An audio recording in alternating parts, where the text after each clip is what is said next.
First of all, being black in America is already hard enough. And for us to go at other ethnic groups just makes things worse, because it's hard enough being black.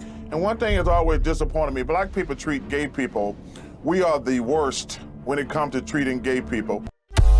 Joining us now, basketball legend, NBA analyst, Mr. Charles Barkley. Good morning to you, sir. I really appreciate you joining us. Of course, Don. Thank you guys for having me. Why so outspoken, especially when it comes to this issue? You know, even as someone you're covering sports, but you're speaking out about issues that have to do with culture and society. Why so outspoken about this?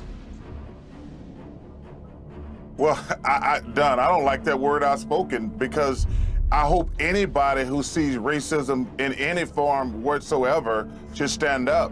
Whether it's against a black person, a Hispanic person, a Jewish person, Asian. Asian hate's going a big deal in this country right now. So anybody should try to do the right thing. If you see something wrong when it comes to race or homophobic or sexist, you should always say something. So, and I'm always going to do that. I don't care about the repercussions. If I see something wrong happening, Don, I'm going to say something. How do you think the league should deal with it? Because, listen, he's still on suspension, but how do you think the league should deal with it? The reason I ask is because, you know, everyone is speaking out about it. Kyrie Irving is facing, you know, what he's facing. But the league let him go for a long time. They sort of are forcing him to apologize, but what if these are his real beliefs? Should they be dealing with that as well? Maybe they have someone who actually believes these things. I'm not saying it's right. Instead of forcing him to apologize, maybe they should be dealing with that part of it. Actually, that's a great question, Don. People have the right to feel and say what they want to. We have freedom of speech, but there are repercussions when you say certain things. Listen, I don't know Kyrie Irving. I don't know if he's a good guy or a bad guy. I think he's been suspended, rightfully so, and I think he should come back and play in the NBA. But, you know, that's a really slippery slope, because, you know, people always talk about freedom of speech, freedom of effect, or you say whatever you want to, but there are repercussions. I mean, and he's paying for that right now, but this thing with free speech has really gotten out of hand, Don. I mean, you just can't go around insulting people and think it's okay just because it's freedom of speech. Well, people say, well, listen, if I don't get to say what I say, it's cancel culture. And I don't know if you probably do not agree with that.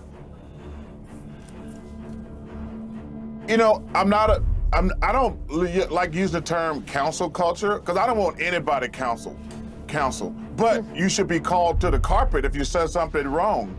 You know, I don't believe somebody should lose their job or things like that, but you should be called out if you said something stupid. Hey, I've been called out many times. I have no problem with that.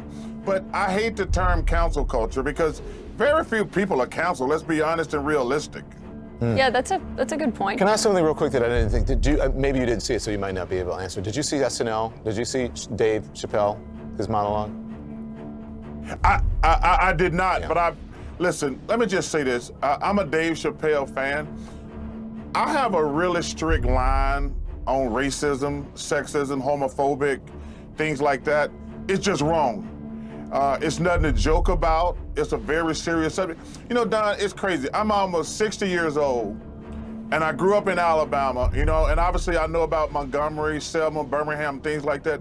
To still be having racial conversations 60 years later, and we're debating whether people have the right to say it and joke about it, it just makes me sad. Yeah. It makes me mad, but it really just makes me sad that 60 years later, we're still having racial conversations 60 years later. And more than a decade ago, I do have to say, and then I'll let you guys jump in here because I don't want to hog this conversation.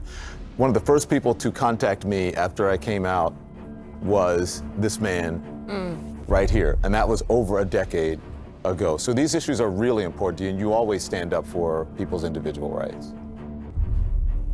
Well, you know, Don, first of all, one thing that always has disturbed me as a black person, which really bothers me about the Kyrie Irving situation and the Kanye West situation, first of all, being black in America is already hard enough.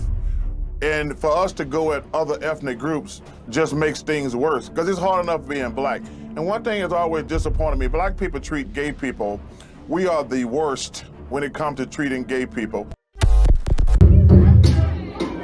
Listen, Genesis chapter 11 verse 10 explains the genealogy of Shem. Shem was a black man in Africa. If you repeat this fact, Genesis 14 verse 13, Abraham steps on the scene. Being a descendant of Shem, which is a fact, means Abraham too was Abraham, born in the city of a black man called Nimrod, grandson of Ham. Ham had 4 sons. One was named Canaan. Here, let me do some explaining. Abraham, Isaac was Jacob had 12 sons, for real, and these were the children of Israel. According to Genesis chapter 10, these were the children of Israel. According to Genesis chapter 10, these were the children of Israel. According to Genesis chapter 10.